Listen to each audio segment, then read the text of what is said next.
Merhaba arkadaşlar, kanalıma hoş geldiniz.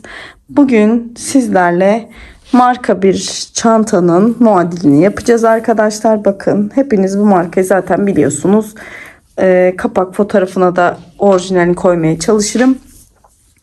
Bunu bir sipariş almıştım. Sipariş alırken de ben de ilk kez öreceğim için sipariş alırken de genelde videolarımı sipariş yaparken çekmeye çalışıyorum. Sizlerle de paylaşmak istedim. Bakın arkadaşlar, bu rafya ipinden örüldü. Şöyle tabanı bu şekilde ve içine astar çalışacağım ama ben astar çalışmadan önceki halini, yapımını sizlerle paylaştım.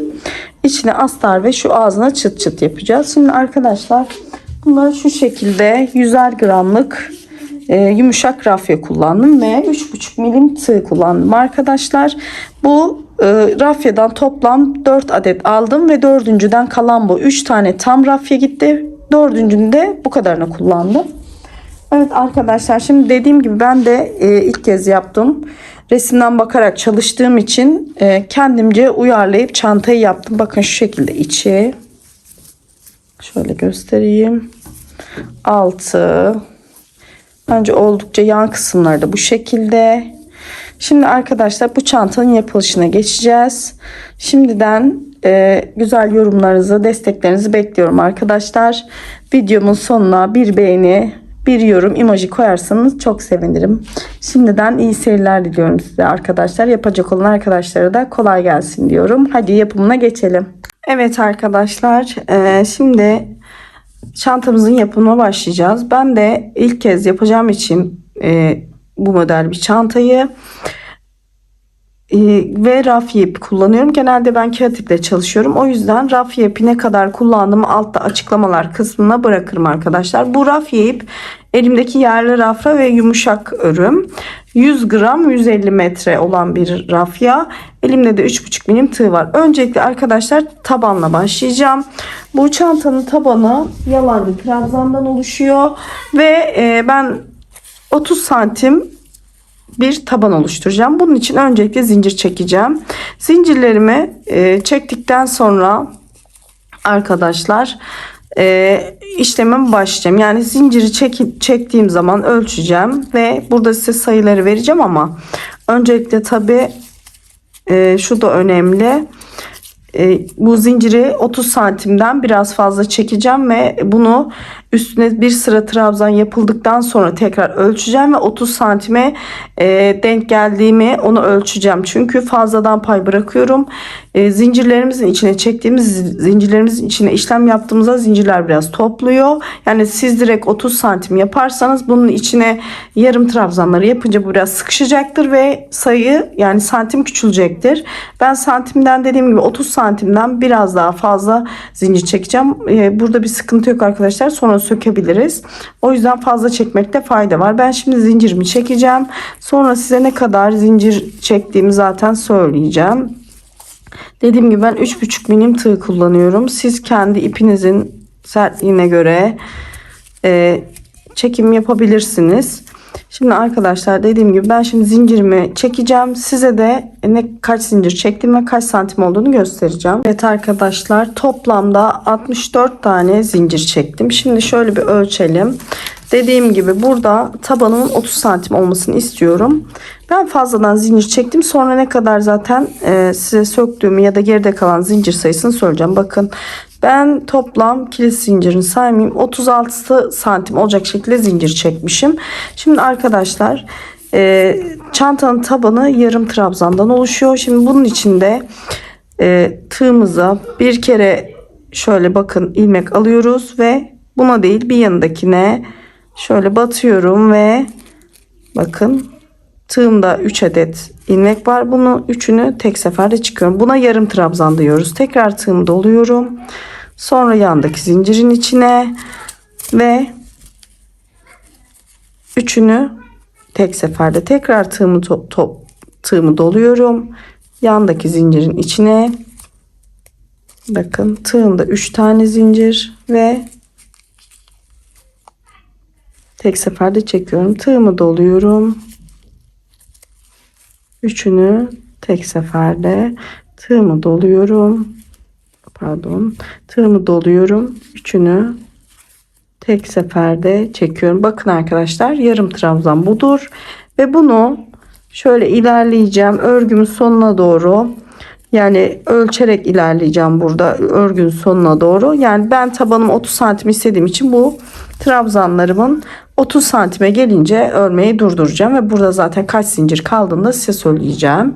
Evet arkadaşlar, şurada yalancı trabzanlarımı yaptım. Bakın şöyle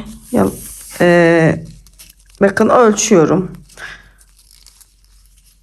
Şekilde 30 santim buldum arkadaşlar ve burada 10 adet zincirim kaldı. Yani 64 adet zincir çekmiştim. 54 adet zincire denk geldi. Ama dediğim gibi herkesin ipinin kalınlığı, elinin sıkılığı ya da gevşekliği, kullandığı tığ numarasından bu değişir. Şimdi arkadaşlar burada bunu sonra sökeriz. Bu sıkıntı değil. Şimdi bakın. Burada bir adet zincir çekiyorum ben. Ters dönüyorum. Tığımı doluyorum. Ben buradaki boşluğa değil bir yanındakine batıyorum ve tekrar aynı. Bakın. Aynı işlemi burada da yapıyorum. Tığımı doluyorum. Bir yanındakine. Tığımı doluyorum. Bir yanındakine. Şimdi bu şekilde bir taban oluşturacağız arkadaşlar. Dediğim gibi bu çantayı daha önce hiç ben denemediğim için tamamen resimlerden bakarak yapacağım. O yüzden taban kalınlığını kendime göre ayarlayacağım. Bunu da ne kadar hani kalınlığı olması gerektiğini açıkçası kendime göre ayarladığım için ne kadar sıra işte bu sık iğneleri yapıyoruz. Bunları size göstereceğim, sayacağım arkadaşlar. Yani bu tabanın bitiminde hepsinin sayılarını size vereceğim. Dediğim gibi siz istediğiniz mesela taban genişliğinde yapabilirsiniz. Ben kendime göre bir taban genişliği uygulayacağım için bu bitiminde bunun santimini işte kaç sıra olduğunu size söyleyeceğim. Şimdi burada aynı şekilde tabanımı burada yukarı çıktığım gibi kenarları bu şekilde dönüyoruz. Göstermişim, zincir çekiyoruz ve bir yanındakine batarak şöyle birkaç sıra gidişli dönüşlü olacak şekilde öreceğim arkadaşlar. Evet arkadaşlar, tabanımın bitimini yapacağız size. Sonra sayıları vereceğim. Şimdi bakın arkadaşlar, zaten burada belli dediğim gibi yarım trabzanlarımızın son iki tanesi de beraber yapalım. Şimdi burada bakın sonuncuyu yapıyorum ve köşe dönüşlerinde birer tane zincir çekip dönüyorum ben, biliyorsunuz. Buradaki zincirde bir yarım trabzan saydığımız için tekrar buraya dolup bu zincirin üzerine de şu şekilde bir yarım trabzan yapıyoruz. Şimdi arkadaşlar bakın tabanımı yaptım ve ben ütüledim, ters kısmından ütüledim arkadaşlar. Ben normalde kağıtiplerimi çalışırken de tabanı yaptıktan sonra mutlaka ütülerim. Rafya, bu tip rafya ile hiç çalışmamıştım arkadaşlar. Ben de ilk kez çalışıyorum. Dediğim gibi fotoğraftan görerek yapıyorum. Tamamen yani açıkçası hiç yapmadığım çanta modeli ve fotoğraftan bakarak çıkarmaya çalışıyorum. Ünlü markanın modeli, biliyorsunuz zaten videonun başında da göreceksiniz. Şimdi arkadaşlar bakın ölçelim şimdi. Zaten ölçüye göre yapmıştık tabanımızı, biliyorsunuz. 30 santim genişliği var. Yüksekliği de arkadaşlar şöyle 12 santim civarında yüksekliği var. Dediğim gibi ters kısmından ütüledim. Bakın burası tersi.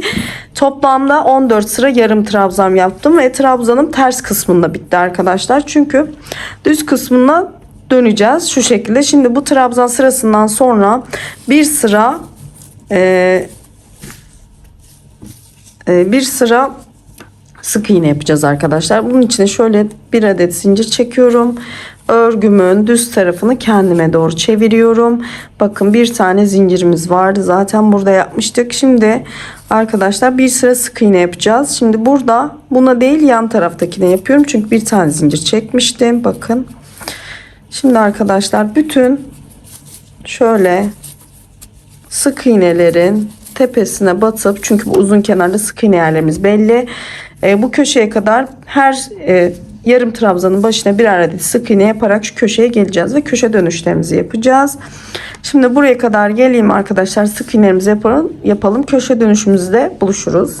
Evet arkadaşlar bakın burada sıra sonuna bir tane de şurada bakın. Şimdi buradaki sık iğnemi de yapıyorum.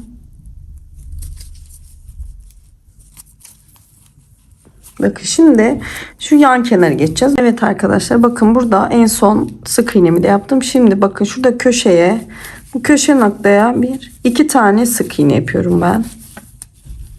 Bakın. Şimdi şurada bakın trabzanın olduğu yere bir tane daha yapıyorum. 2.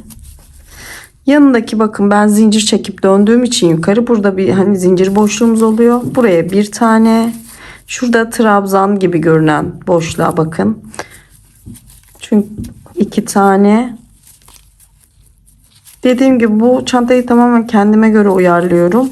Hani modeli aynı ama kenar dönüşlerini kendime göre yapıyorum. Şimdi bakın bu zincirin olduğu yere bir tane. Şu zincirle dönüş yaptığım yere bir tane yapıyorum. Ya bu aslında dediğim gibi sizin nasıl köşeleri nasıl döndüğünüz de önemli. Farklı yöntem yapıyorsanız her birine ikişer tane batabilirsiniz. Ben burada dengelemek adına yapıyorum bunu. Şimdi bakın şu uzun görünen trabzanların içine 2 tane. Bakın şurada da bakın kısa gibi görünen var. Hani zincir çekip döndüğüm için ben buraya bir tane yapıyorum. Yandaki trabzan gibi görünen içine 2 tane yapıyorum. Bakın. Şuraya bir tane. Uzun. Buraya da 2 tane yapıyorum. Bakın şuraya bir. Şimdi buraya da şöyle köşesinden bir. Şimdi bunu da şöyle yürüteceğim birazdan arkadaşlar. Arada kalacak. Buraya da 2 tane yapıyorum. Arkadaşlar şimdi azıcık kısaltayım. Dediğim gibi taban kısmımı kendimce kendi tabanıma göre ayarlıyorum. Şimdi buraya 2 tane yaptık arkadaşlar. Çünkü bu tarafa döneceğiz. Bakın şimdi burada da her sık iğnenin şöyle bakın trabzanın üzerine bir sık iğne yapacağız. 2 sık iğneden sonra şimdi şurada bu sırada bakın şurada zincirlerimizin tek kanatları kalmıştı. Buralara birer tane sık iğne yapıyoruz ve tabi burada da şu ipi de gizliyoruz arkadaşlar arada. Şöyle.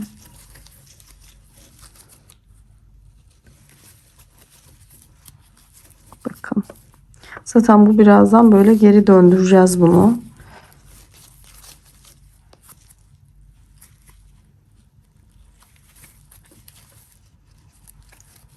Şimdi şuradaki basamakların her birinin başına bakın arkadaşlar birer tane sık iğne yapıp bu köşemize geleceğiz. Evet arkadaşlar, köşeye kadar geldim. Şimdi buraya da bakın bir kere battım. Bu köşeye de bir tane daha batıyorum ve yandaki bakın trabzan sırama geçeceğim.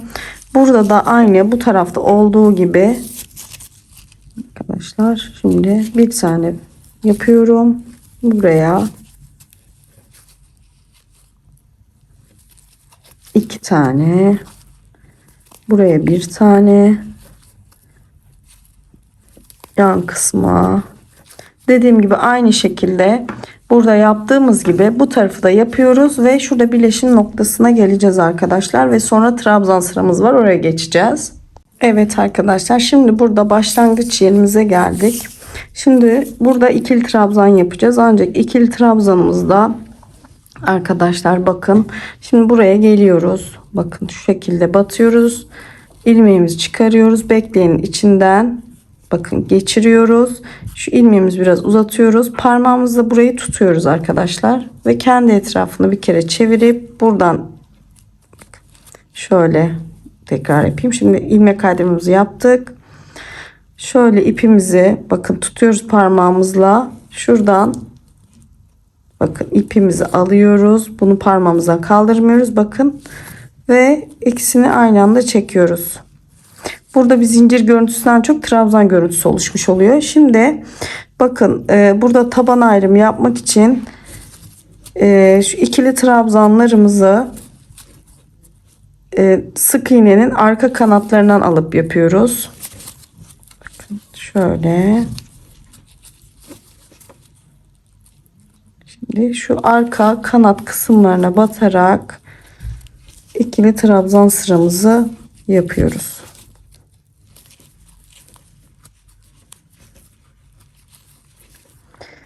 Şimdi bakın şöyle bir çizgi, hani taban ayrımı olması için sık iğnelerimizin arka kanatlarına batarak, tekrar göstereyim, şuralara bakın, öndekiler kalıyor, arka tarafındakilere batarak sık iğnelerimizi yapıyoruz. Ama pardon, ikili trabzanlarımızı yapıyoruz sık iğnelerimizin arka kanatlarına. Şuralara öndekiler duruyor şöyle. Şimdi arkadaşlar aynı gösterdiğim şekilde bütün kenarlarımıza dönüp birleşim yerine geleceğiz. Burada dediğim hiçbir değişiklik yok. Aynı her sık iğnenin üzerine bir ikili trabzan yapıp örneğimiz burada başa kadar gelecek. Şimdi arkadaşlar gördüğünüz gibi ikili trabzanlarımı yaptım. Burada tabandan ayırma çizgim belli oldu. Şimdi köşeye geldim. Burada köşede arkadaşlar şöyle ipimi biraz uzatıyorum. Burada bakın, şurada başlangıç noktamın olduğu yer var. Burada ortadan batıyorum arkadaşlar. Şöyle bakın. Ve bu ipimi arka tarafa geçireceğim. Şimdi buradan alıyorum ve ipimi arka tarafa doğru geçiriyorum. Bakın bunu buradan arka taraftan geçirdim. Şimdi arkadaşlar bu burada duruyor. Şimdi aynı noktaya tekrar batıyorum. Bakın arkadaşlar şu arkadaki ipimi, şu önde kalacak, bakın şöyle. Arkadan ipimi tekrar alıyorum ve öne getiriyorum. Burada 2 tane ipim oldu. Şimdi bu öne çektiğim ipimi azıcık uzatıyorum arkadaşlar. Bakın ilmeğimizi uzattık. İlmeğimizi uzattıktan sonra şöyle parmağımız yardımıyla bu ilmeğimizi tutuyoruz, bırakmıyoruz. Şu şekilde tığımızı döndürüyoruz. Arkadaki ilmeğimizi alıyoruz. Bakın 1 ve 2. Bu şekilde yukarı çıkıyoruz arkadaşlar. Şimdi bütün yandaki ikili trabzanların başına geçiyoruz. Burada buralara bakın, normalde biz batarken şu başlara batıyoruz ama bunu bu şekilde yapmayacağız. Şöyle trabzanların hemen ortasından batıyoruz arkadaşlar. Bakın bu şekilde şuradan, yani trabzanı buradan değil şu iç kısmından doğru batıyoruz. Ya model bu şekilde yapılmış. Dediğim gibi ben de ilk kez çalıştığım için kusura bakmayın, deneme yanılma yöntemi oluyor. Bazen bakıyorum, resme bakarak yapıyorum çünkü. Evet arkadaşlar, şimdi bütün bu sık iğnelerin aynı şekilde dediğim gibi bakın ortalarına batarak, yani buraları batarak sık iğnelerimi tekrarlıyorum ve burada tekrar aynı birleştirmeyi yapıyorum. Böyle arkadaşlar 7-8 sıra çıkacağım. 7-8 sıra çıktıktan sonra kontrol edeceğim. Eğer aynı şekilde trabzan sayısına ihtiyacımız varsa onu da söyleyeceğim ve yapacağız. Sonra model kısmımıza geçeceğiz. Dediğim gibi bütün hiçbir arttırım eksiltme yok. Bütün ikili trabzanların ortalarına batarak ikili trabzan yapıyoruz. Burada aynı şekilde birleştirip yukarı çıkıyoruz arkadaşlar. Dediğim gibi 7-8 sıra örüp geleceğim. Evet arkadaşlar, bakın ikili trabzan kısmımı bitirdim. Toplamda 11 sıra ikili trabzanım var. Bakın burada birleşim noktasında bıraktım, devam edeceğiz. Şimdi arkadaşlar bu örnekte şu ön kısım, arka kısım ve yan kısımlarda motif desen modeli var. Şimdi onun için ben bir ayrım yaptım. Siz de bunu kendi ilmek sayınıza göre yapabilirsiniz. Dediğim gibi hangi genişlikte yapmak istiyorsanız ona göre ayarlayabilirsiniz. Şu ortada örnek kısmı olacak. Buralarda da. Bunları üçer üçer ayırıyoruz arkadaşlar. Üçerli grup olarak. Çünkü modelimiz çapraz model ve arada bir zincir olduğu için 3 adet ikili trabzandan oluşuyor. Şimdi bu ortada da sap kısmı ile beraber gelen 3 adet motif için 9 tane ikili trabzan ayırdım arkadaşlar. Bakın şuralarda, buraların arası 9 tane. 3 adet model koyacağım ama siz daha geniş isterseniz ona göre, yani ortalayın kendinize göre. Buradan da arkadaşlar bakın Şu 3 adet modelden sonra burada bir ikili trabzan sıraları var biliyorsunuz. Ya çantada görmüş olduğunuz gibi. Buraları ben 14 sıra olarak ayarladım. 14 tane ikili trabzan buradan ayırdım. 9 tane ikili trabzan kol omuz için yan tarafta.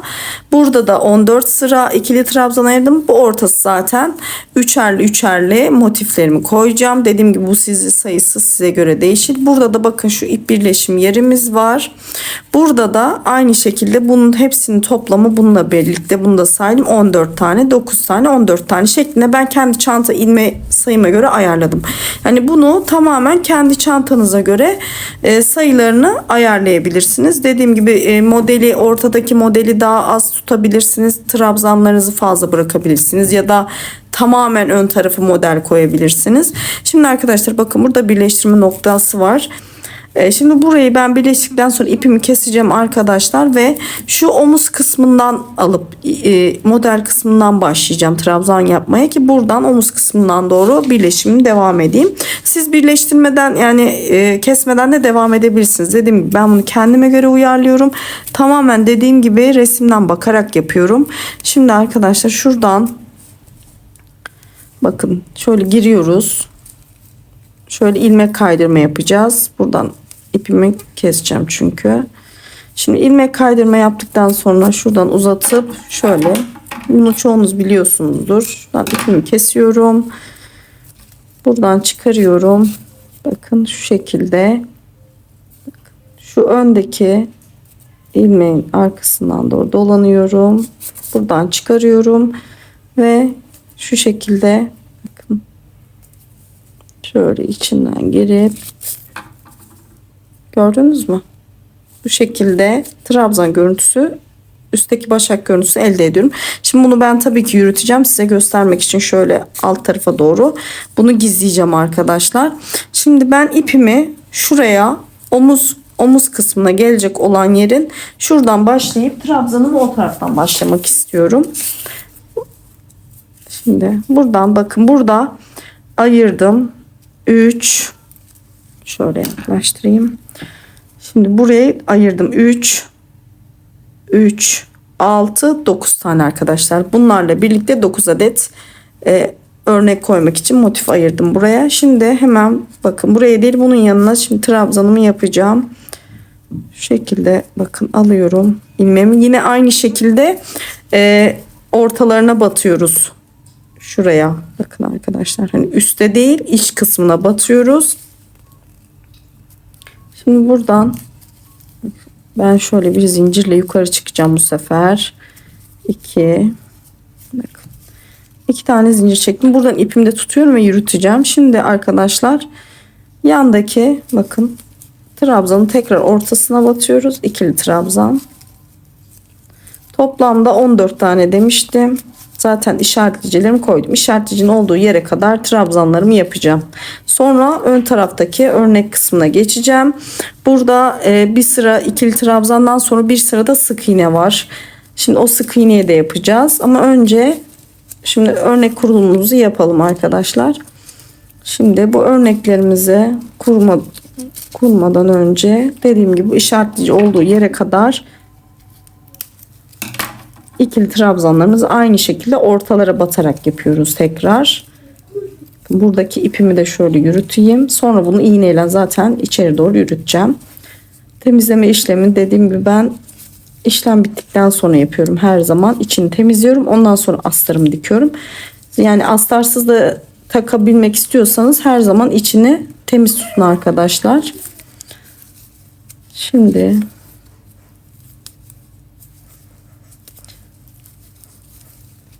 normalde bu çantalar yurt dışlarındaki ipler, biliyorsunuz daha ince değişik ipler oluyor. Onlarla görüntüsü daha ince oluyor. Ben olabildiğince de sıkı ördüm bu arada arkadaşlar. Elim zaten sıkıdır. O çantanın yani kendime göre uyarlanmış biçimini yapmaya çalışacağım. Evet arkadaşlar bakın işaretleyicimin olduğu yere kadar geldim. Şimdi burada işaretleyicimi çıkarıyorum.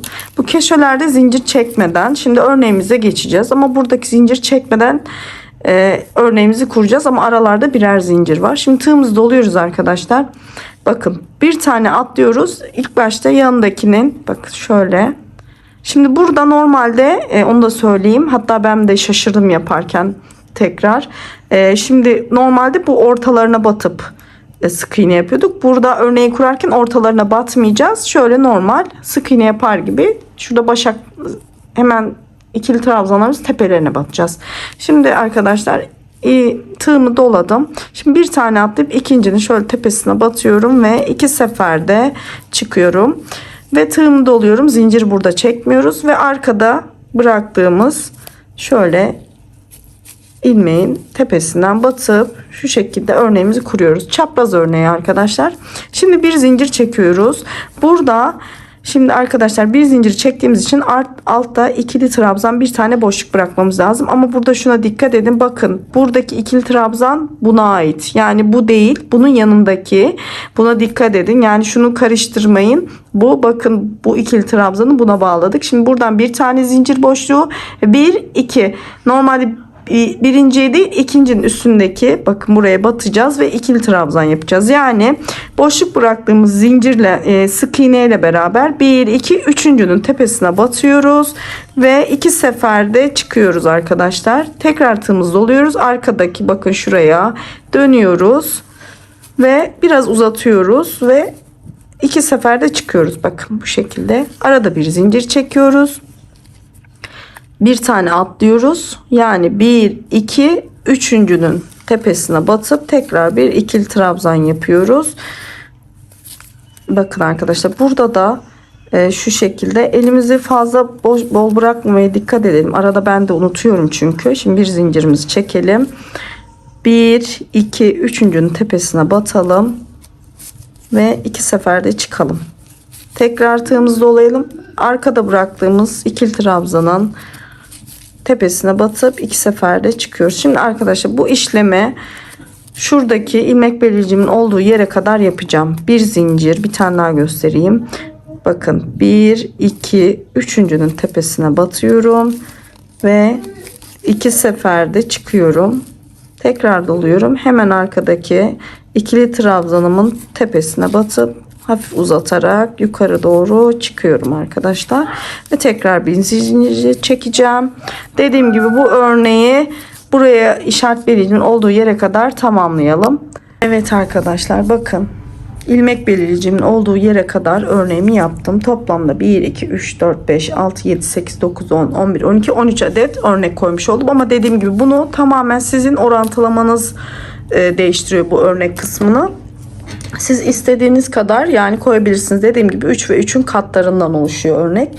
Şimdi bu ilmek belirleyicimden buraya kadar ikili trabzan yapacağım arkadaşlar. Zaten belirlemiştik. Burada da tekrar bu örneği koyacağım. Aynı bu örnekten hem bu uzayacak ve yukarıda omuz kısmına kadar omuzdan doğru devam edecek. Şimdi yan tarafa geçiyorum. Şu şekilde. Bakın ilmek belirleyicimi çıkarıyorum. Artık bunu sadece belirlerken koyuyorum. Sonra çıkarabilirsiniz. Zaten yeri belli olacak. Şimdi burada aynı şekilde ikili trabzanları yaparken tekrar trabzanın ortasına batıyoruz. Yani bir yandan çekip aynı anda bir de telefondan bakıyorum ben işlediğim örgüye şu anda. Bazen kaçabiliyor, kusura bakmayın, görüntünün farkında olmadan elim aşağı kaymış oluyor. Kusura bakmayın. Şimdi dediğim gibi ikili trabzanlarımı şöyle ortalarına batarak şu ilmek belirleyicimin olduğu yere kadar tekrar yapacağım. Sonra tekrar 3 adet öndeki örnekten koyacağız arkadaşlar.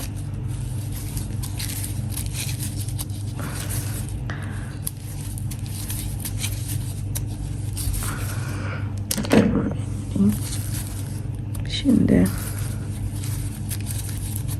bakın buraya kadar geldik. Şimdi bunu çıkarıyoruz. Artık dediğim gibi daha takmaya gerek yok. Çünkü örnek yerlerimiz belli oluyor. Şimdi arkadaşlar tekrar aynı yaptığımız gibi bir tane atlıyoruz. Başlangıçlarda zincir çekmiyoruz arkadaşlar. Bir tane atlıyoruz. Şu ikinciye bir değil, ikincinin şuradan tepesinden batacağız arkadaşlar. Ortasına değil, örneği koyarken. Tepesine batıyoruz ve 2 seferde tığımızdan çıkartıyoruz. Tekrar tığımızı doluyoruz. Arka tarafa tekrar ikili trabzanın tepesine batıyoruz.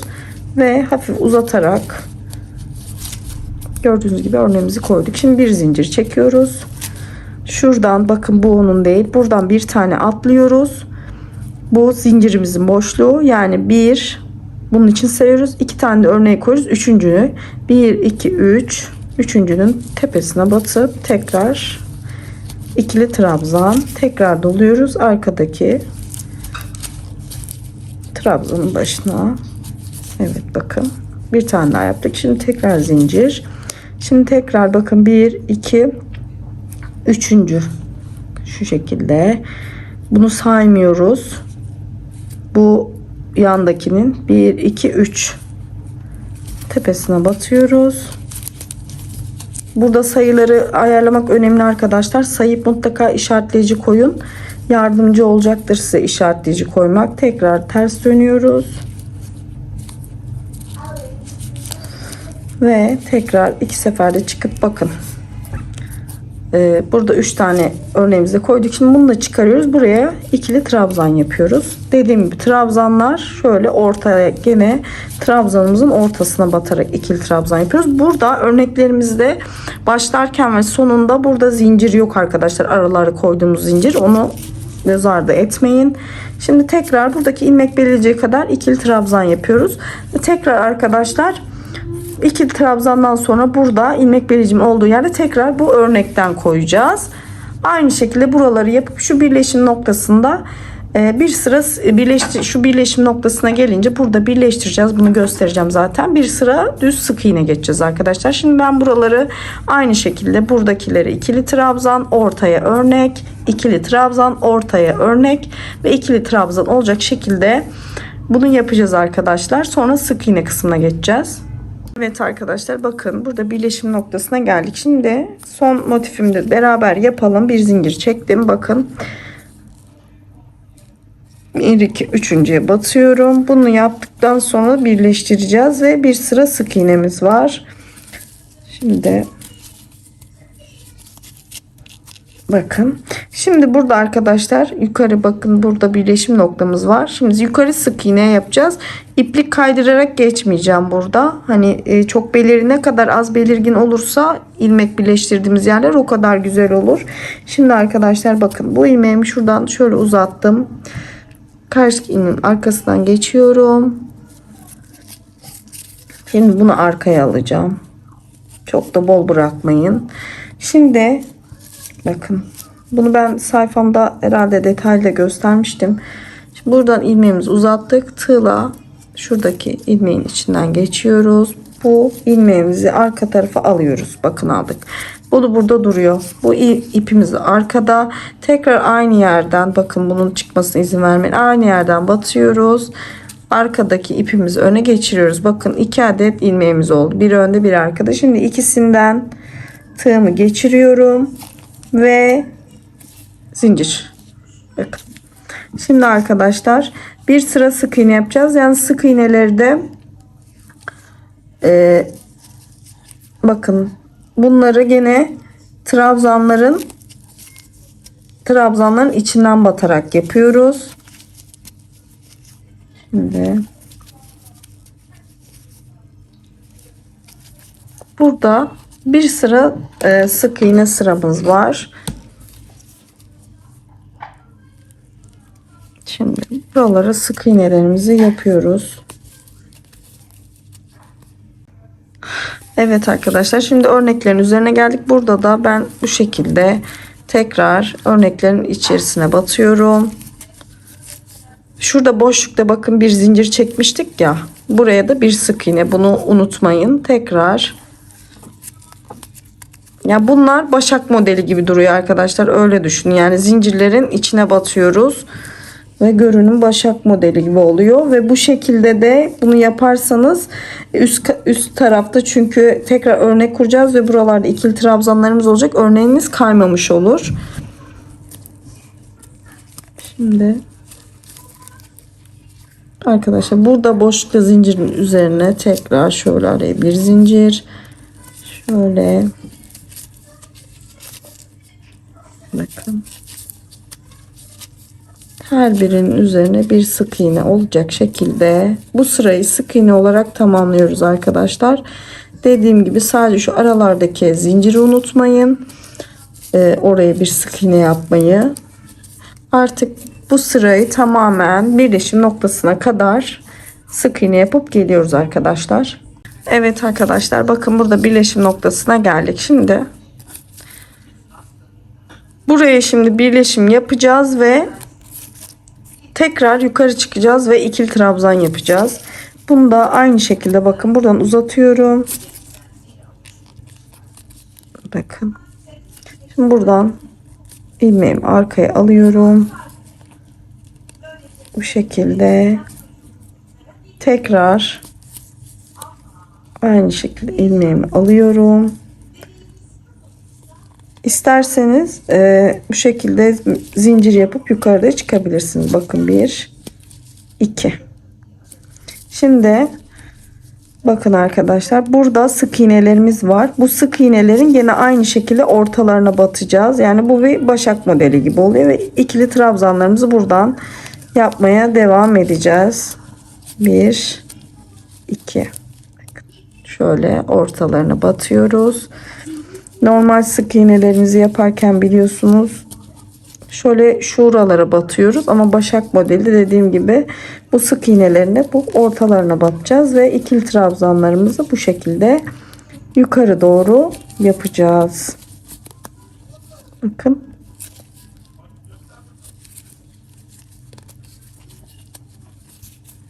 Şimdi şurada ikili trabzanlarımız. Bu örneğin bakın buraya gelene kadar ikili trabzanlarımızı yapacağız. Sonra tekrar üzerine aynı şekilde örnek koyacağız. Burada ilk başlangıçlara dikkat etmek lazım arkadaşlar. Bakın hatta şurayı ben atlamışım çekim yaparken. Şimdi burada ilk başlarda biliyorsunuz örneğimizi kurarken zincir çekmiyoruz. Burayı karıştırmayın. Eğer zincir çekerseniz bir dahaki sırada üstüne sık iğne yaparsınız. Bu şekilde örneğiniz artmış olur istemsizce. Şimdi ikili trabzanlarımızı yapalım. Bundan sonra arkadaşlar bu şekilde aynı şekilde bir sıra örnek ve ikili trabzan sırası, bir sıra sık iğne olacak ve şöyle 3-4 sıra aynı şekilde gideceğiz ve sonra yanlardan şuradan bu trabzanlardan bir daraltma işlemimiz olacak. Oraya gelene kadar zaten aynı işlemi uygulayacağız. Bir sıra örnek modeli, bir sıra sık iğne, bir sıra örnek model sırası, bir sıra sık iğne olacak şekilde aynı gösterdiğim şekilde sıralarımız olacak. Bakın arkadaşlar, buraya kadar geldik. Şimdi burada dediğim gibi köşelerde zincir çekmeden örneğimizi kuracağız. Tığımızı doluyoruz. Bakın şimdi şuraya, burada sık iğnenin ortasına değil arkadaşlar, örneklerimizi kurarken tepelerine batıyoruz biliyorsunuz. 1, sonra geride bıraktığımızı şöyle 2. Dediğim gibi bakın burada bir tane atlıyoruz ve bir zincir çekiyoruz. Örneğimizi kuracağız.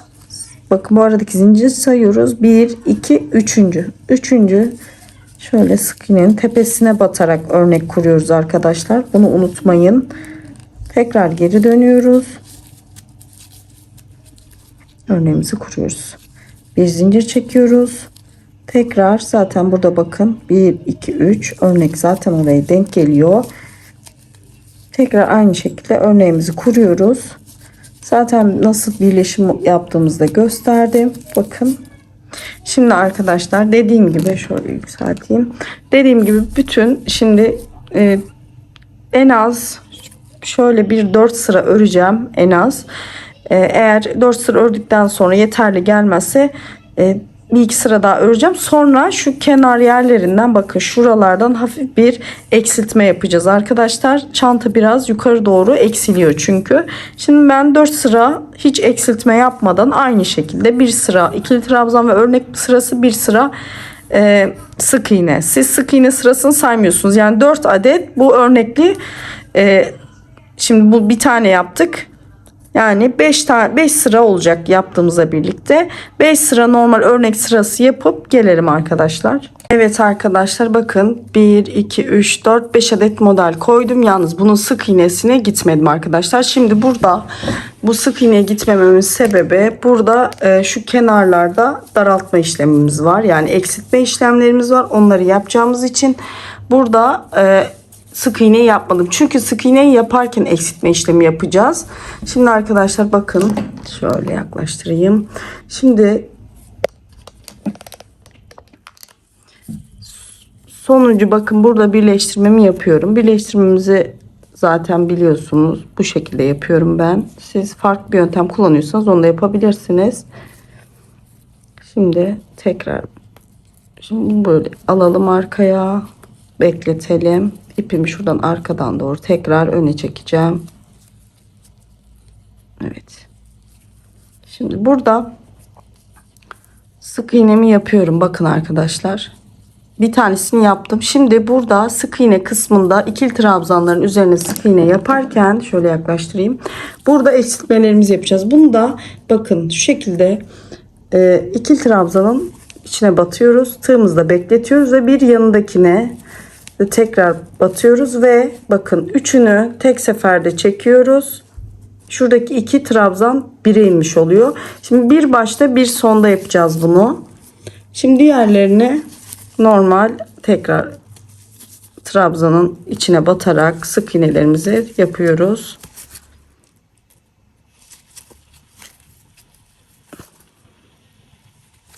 Şimdi şurada bakın burada örneğimizin olduğu yere kadar şurada iki tane trabzan kalana kadar burada sık iğnelerimizi yapıyoruz. Daha doğrusu bu orta yapıldığı için biraz başak modeli gibi duruyor ama sık iğne diyelim.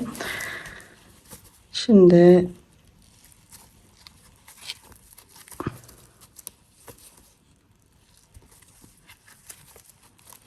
bakın iki tane kaldı örnekten önce. Şimdi tekrar aynı işlemi yapıyoruz. Bakın bir tane buradan alıyoruz.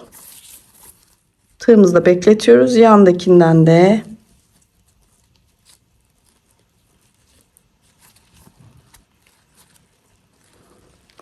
ve üçünü bir çekiyoruz ve çıkartıyoruz. Şimdi diğerlerini bakın aynı şekilde sık iğnelerimizi yapıyoruz arkadaşlar. Bunları geçtikten sonra şöyle boşluğu aradaki zinciri bir tane. Şimdi buraya kadar bunu tamamlıyoruz. Burada da tekrar kesim işlemimizi yapacağız. Evet arkadaşlar burada da bakın son örneğimizi üzerine sık iğnemizi yaptık. Şimdi tekrar aynı eksiltmeyi bu köşede de yapıyoruz başta. Bakın bir tane batıp tığımızda bekletiyoruz. Yanındaki de trabzanın içine batıp tığımızda bekletip üçünü tek seferde çekiyoruz arkadaşlar.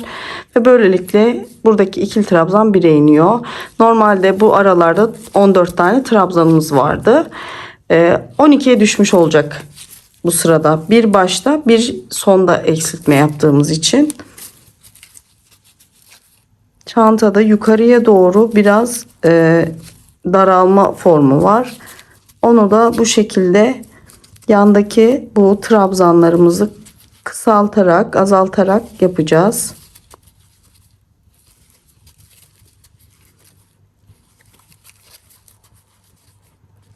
Şimdi arkadaşlar bakın. Tekrar bu son ikiye geldik. Burada da tekrar batıyoruz. Tığımızda bekletiyoruz. Yandakine batıyoruz. Tığımızda bekletiyoruz ve üçünü tek seferde çekiyoruz. Şimdi buralara normal sık iğnemizi yapıyoruz. Burada da aynı işlemi yapıyoruz. Burada da aynı işlemi diğerlerinin üzerine sık iğne yapıyoruz. Ve zaten birleşim yerinde de tekrar yukarı ikili trabzan olarak çıkıp normal örnek kurma modelimizi yapıyoruz. Burada sadece eksiltmeleri sık iğne kısmında yapıyoruz. Bir sıra daha örnek yaptıktan sonra tekrar eksiltme yapacağız arkadaşlar. Dediğim gibi buradaki eksiltmeleri tekrar aynı yerlerde yapıp diğer üst sırada model kuracağız tekrar. Evet arkadaşlar bakın burada eksiltme yaptığımız sık iğne sırasını tamamlıyoruz. Şimdi örnek kuracağız arkadaşlar. Burada hiçbir değişiklik yok. Yine aynı şekilde ilmeğimi birleştiriyorum. Burada yukarıya çıkacağım ve normal eksilttiğimiz yerleri birer sık iğne olarak kabul edip trabzanlarımızı yapacağız ve normal örneklerimizin üstüne örnek, bakın şu şekilde yukarı çıktım. Şimdi bakın burada iki tane sık iğneyi birleştirip ikili trabzanı birleştirip bir tane sık iğne yaptık. Yani bunu bir trabzan olarak kabul ediyoruz ve eksiltmemiz zaten burada oluyor. Tekrar bunun üzerine bir ikili trabzan yapıyoruz. Bakın. Ve burada zaten eksilmiş oluyor. Şimdi bu sırada hiçbir değişiklik yok arkadaşlar. Trabzanlarımızı aynı şekilde sık iğnelerimiz üzerine bir tane trabzan, yine aynı şekilde örneğimizi oluşturacağız. Bu sırayı da böyle tamamlayacağız arkadaşlar. İkinci sırada sık iğnemiz var biliyorsunuz. O sık iğne sırasında hiç eksiltme yapmayacağız. Hiç eksiltme yapmadan sık iğne yapacağız. Tekrar üstüne örneğimizi kuracağız arkadaşlar. Bir dahaki sıra sık iğnede eksiltmemizi tekrarlayacağız. Şimdi bir tane sık iğne, dediğim gibi eksiltme yaptık sık iğne kısmında. Bir tane örnek modeli koyacağız. Bir sık iğne hiç eksiltmeden yapacağız. Tekrar örneğimizi koyacağız. Sonraki sık iğnede tekrar eksiltme yapacağız. Yani bir tane normal sıra, bir tane eksiltmiş sıra yapmış olacağız arkadaşlar. Şimdi ben bu trabzan sıramı yapayım. Örneklerimi tekrar aynı şekilde kurmaya devam ediyoruz. Yani burada hiçbir değişiklik yok. Sıra sonuna kadar dediğim gibi aynı örnekleri kuruyoruz. Şurada eksilttiğimiz, bakın zaten teke düşürmüştük. Teke düşürenlerin üzerine bir adet ikili trabzan yapıp tekrar örneklerimizi hiçbir değişiklik olmadan kuracağız arkadaşlar. Üzerine de bir sıra sık iğne eksiltme yapmadan yapacağız. Evet arkadaşlar, bakın eksiltme sıramın üzerine bir sıra ikili trabzan sırası ve örneği kurdum arkadaşlar. Burada tekrar birleştirdim. Şimdi burada tekrar sık iğne yapacağız ama bu sırada eksiltme yapmıyoruz arkadaşlar. Direkt trabzanlarımız üzerine birer tane şöyle içlerine doğru sık iğnemizi yapıyoruz. Dediğim gibi bu sırada eksiltme yok. Şuraya eksiltme yaptığımız sıraya da ben bir tane ip koydum ki bu belli olsun. Şimdi bu sırada eksiltme yaptık. Bu sırada eksiltmemiz yok. Eksiltmenin başladığı yere dediğim gibi şöyle bir ip koydum. Sonra bunu çekip alacağım. Şimdi bu sırayı da hiç eksiltme yapmadan tamamen sık iğne yapıyoruz. Ve üst sıraya geçiyoruz. Tekrar arkadaşlar bir örnek daha koyacağız. Ondan sonra sık iğne sırasına tekrar eksiltme yapacağız arkadaşlar. Yani bir sıra eksiltme yaptık. Bir sıra eksiltme yapmayacağız. Tekrar ondan sonraki sırada eksiltme yapacağız. Evet arkadaşlar, burada bakın şurada ikili trabzan sıramızı bitirdim. Birleşimimi yaptım. Şimdi arkadaşlar bu sırada tekrar eksiltme yapacağım. Bakın burada bir sıra eksiltme yapmıştık. Bir sıra yapmamıştık sık iğnede. Şimdi tekrar sık iğne sırasına geldik. Burada tekrar aynı şekilde hem baştan şimdi bir tane eksiltiyoruz. Diğerlerini normal yapıyoruz. Aynı alttaki gibi. Burada sık iğne sırasında eksiltmelerimiz oluyor biliyorsunuz, gösterdim. Şimdi burada sonunda da iki tane trabzan kalana kadar şöyle sık iğne diyelim. Bunlar başak modeli aslında arkadaşlar. Sık iğne diyoruz ama şeyin içine battığımız için aslında başak modeli gibi duruyor. Trabzanlarımızın bakın bir tane daha yapalım. Evet arkadaşlar, burada şimdi 2 tane kaldı. Normalde 14 tane burada trabzanımız vardı. Bir sıra eksiltmede burası 12'ye düştü. Şimdi 10'a düşecek arkadaşlar. Bir başında bir sonunda. Şimdi 2 tane kaldı. Tekinden geçiriyoruz. Tığımızda bekletiyoruz. Bakın şu örneğimizin yan tarafındakinde kaldı. Buradan da tekrar tığımızı geçiriyoruz ve üçünü bir çekiyoruz. Burada da bir tane eksilmiş oldu. Yani bir baştan bir sondan bu aralardaki trabzan sayımız 12'den 10'a düşmüş olacak. Diğerleri aynı şekilde sık iğnelerimizi yapıyoruz. Ortaya da bir tane sık iğnemizi yapmayı unutmuyoruz. Zincir çektiğimiz kısma buraları sık iğne yapıyoruz. Tekrar ortaya bir tane sık iğne. Aynı şekilde arkadaşlar buraya yapıyoruz. Burada da aynı yaptığımız yöntem gibi bu örnekten sonra gelen ilk iki trabzanı aynı şekilde eksiltiyoruz. Bir tane buradan, bir tane buradan eksiltiyoruz. Burayı da 10'a düşürüyoruz.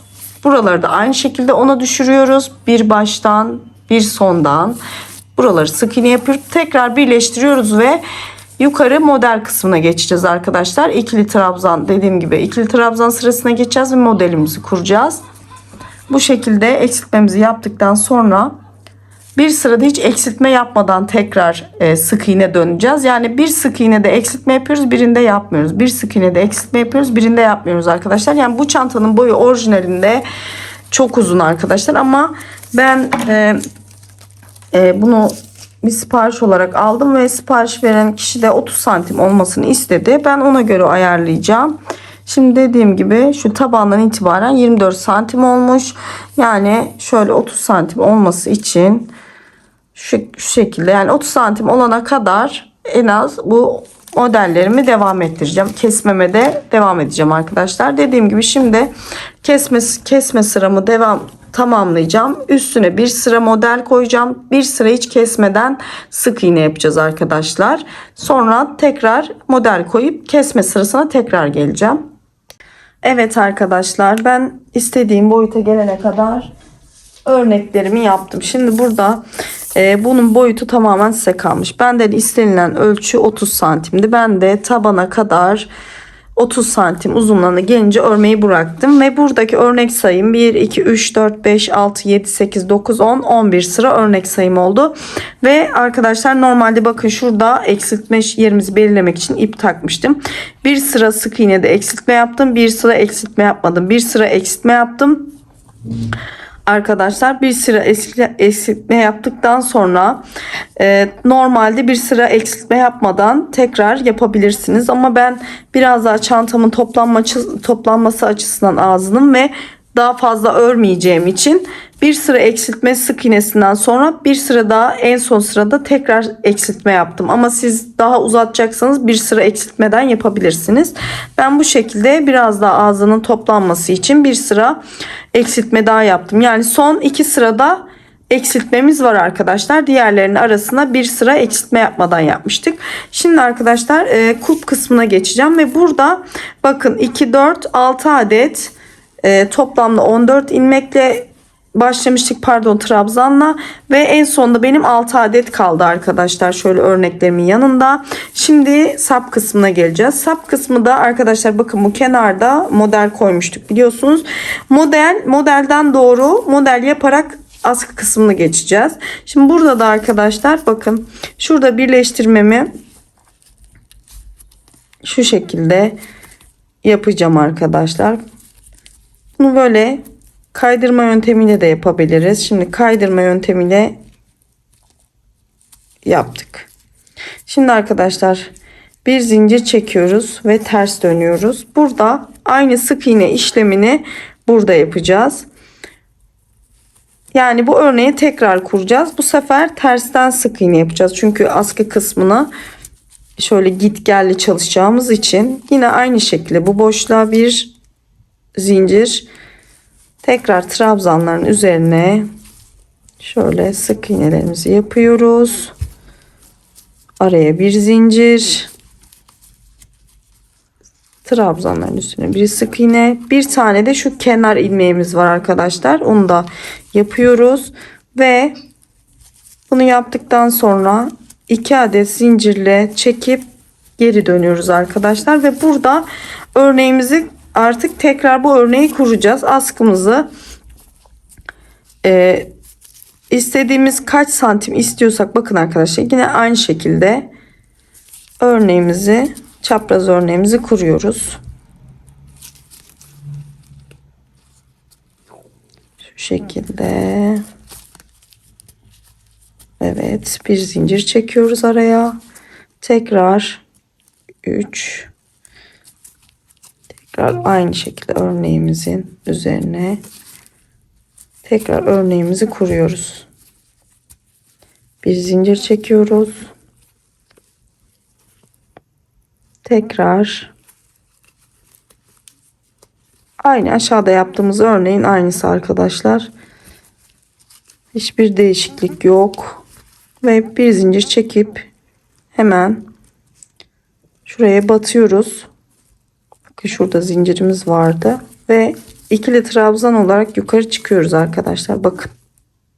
Askı kısmımızı da bu şekilde oluşturduk. Şimdi bir zincir çekiyoruz. Tekrar dönüyoruz ve sık iğnelerimizi gerçekleştiriyoruz. 1 2 araya bir tane daha zincir çektiğimiz yere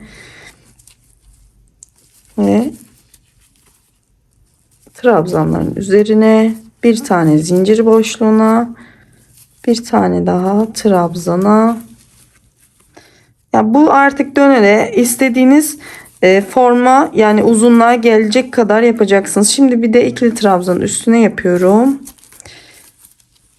Evet arkadaşlar bakın. Şimdi tekrar 1 2 şöyle 1 2 adet zincir çekip dönüyorum ve askı kısmımı, şimdi arkadaşlar bu hem buradan, şimdi normalde ben ölçüye göre çalıştığım için 70 santim askı istendi. Şimdi 35 santim bu taraftan, sonra iplik takacağım arkadaşlar. Buradan da aynı işlemi yapacağım. 35 santimde bu taraftan askı yapıp ortada birleştireceğiz arkadaşlar. Şimdi ben bu askımı 35 santim olacak şekilde yapacağım. Bu tarafa da şu şekilde bakın, aynı şekilde askımı tekrar başlayacağım. Onu da bakın buraya, şimdi buradaki sık iğnemiz tersten başlamıştık biliyorsunuz. Burada da tekrar şuradaki trabzanın, bakın modelimizin yanındaki trabzanın üzerinden batıyorum. Buraya sık iğne yapacağım. Şöyle ipimi arkaya bırakıyorum. Bunu yürüteceğim. Şimdi bir adet sık iğne zincir çektim, sabitledim. Şimdi buraları aynı burada yapar gibi sık iğnelerimi yapıyorum. Bunu da burada gizliyorum. Keseceğim fazlalığını. Şimdi şöyle bu fazlalığını keseyim.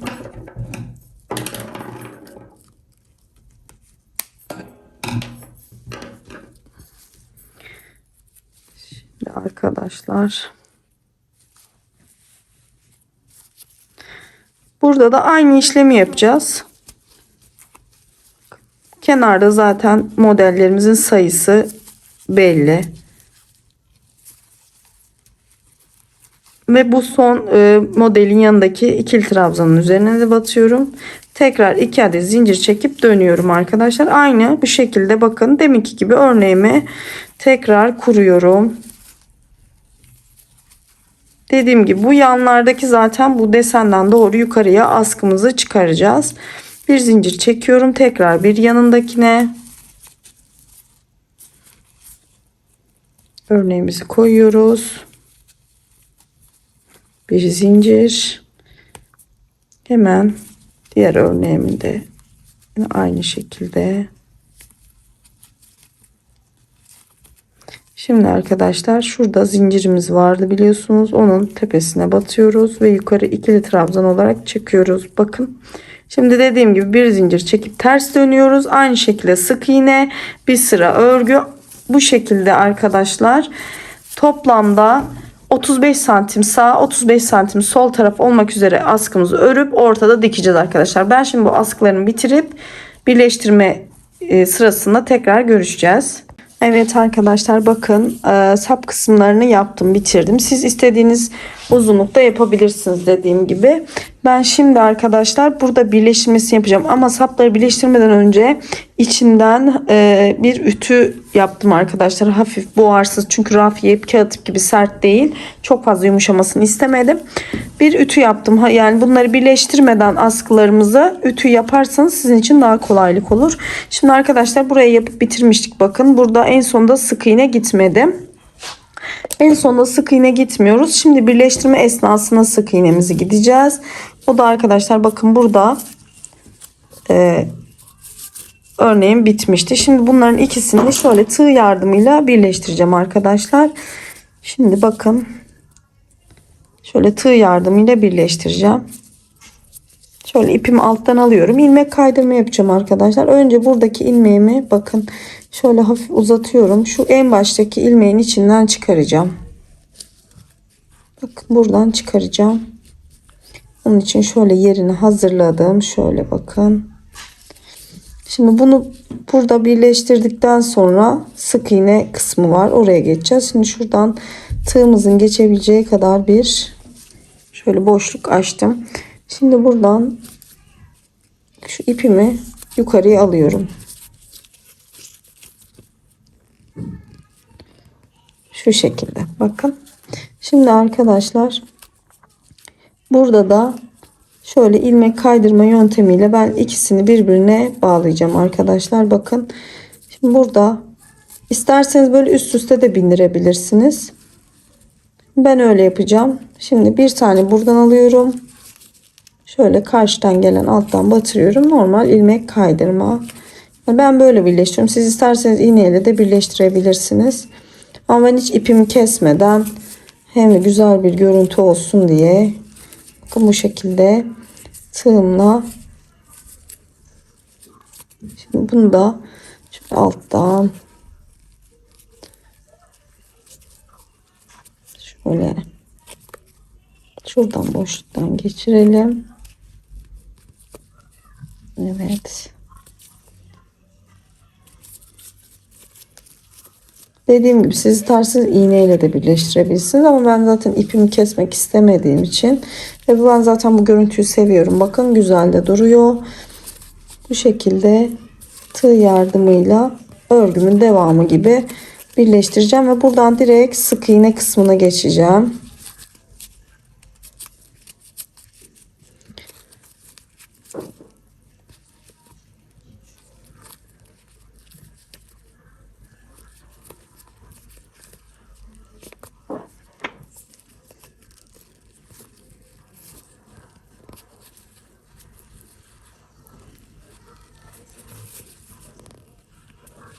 Evet bakın askımızı birleştirdim. Şimdi direkt sık iğne kısmına geçeceğim. Bakın arkadaşlar şimdi buradan başlayacağım. Sık iğnemi bu şekilde döneceğim. Sonra bu tarafa geçeceğim. Bunun sebebi de örgümün düz tarafı yani sık iğne bu terste kalmamalı. Düz tarafı size bakmalı. Şimdi hemen yan tarafından şöyle sık iğnelerimi yapmaya başlıyorum arkadaşlar. Burada sık iğnelerin düzeni size kalmış. Çok kasmadan çok da gergin olmadan bakın sık iğnelerinizi yapabilirsiniz. Şimdi burada ikili trabzan vardı. Buraya 2 tane. Şurada sık iğne sıramız vardı. Buraya bir sık iğne. Ya dediğim gibi bu sizin el işinizle alakalı da biraz. Yani burayı kasmadan ikili trabzanların olduğu yere 2 tane, sık iğne sırasının olduğu yere sık iğnenin üstüne 1 tane olmak üzere. Şimdi bakın arkadaşlar. Sık iğnelerimizi tekrarlıyoruz. Dediğim gibi ikili trabzanların üzerine 2 sık iğne, bakın şurada sık iğne var. Sık iğne olan yere 1 tane sık iğne yapıyoruz. Tabii burası biraz zorlayıcı olabilir ama bakın. Şimdi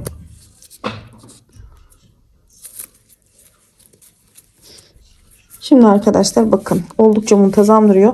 Şimdi ön kısmını yapıp buraya gelip bitiriyoruz. Burada bakın ipimizi keseceğiz, gizleyeceğiz. Sonra bu tarafa geçiyoruz. Dilerseniz iğneyle yürütebilirsiniz. Sonra bu tarafını arkadaşlar yapacağız. Ve ondan sonra ben ilmek kaydırma yapacağım. Önce bütün böyle kenar kısımlarımızı ağızlara dahil buraları da buraya geldikten sonra arkadaşlar burada da her birinin üzerine 1 tane yapıyoruz. Zaten belli. İkili trabzanların üstüne 1 tane zincir boşluklarına bunlarda da birer tane sık iğne yapıyoruz ve tamamlıyoruz sık iğne kısmına. Evet arkadaşlar bakın bütün kenarı şu şekilde göstereyim. Sık iğne yaptım. Şimdi arkadaşlar bu sık iğne yaptığım kısmı ipimi kesmeden ilmek kaydırma yapacağım. Sonra diğer tarafı geçeceğim. Burada da aynı şekilde sık iğne ve ilmek kaydırma.